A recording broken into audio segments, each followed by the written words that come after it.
நேற்றுல எனக்கு தெரிஞ்சு ரஜினி சார் படம் அதில் தான் வந்து அந்த சாங்கை வந்து மறுபடியும் ரிப்பீட் போடுவாங்க.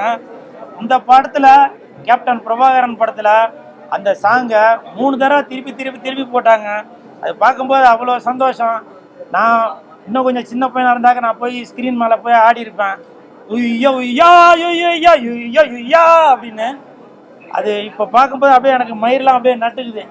இப்போ பார்க்கும்போது இந்த கேப்டன் பிரபாகரன் படம் பிரம்மாண்டமாக இருக்குது.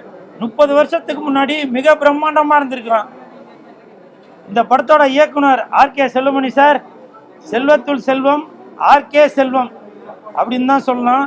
அந்த அளவுக்கு இந்த படத்தை மிக பிரம்மாண்டமாக, ஏன்னா நான் பிறக்கிறதுக்கு முன்னாடி சந்திரலேகா, அலிபாபா 40 திருடர்கள், ஸோ இந்த மாதிரி படங்கள் தான் பிரம்மாண்டமான படம் அப்படின்னு சொல்லிட்டு இருந்தாங்க.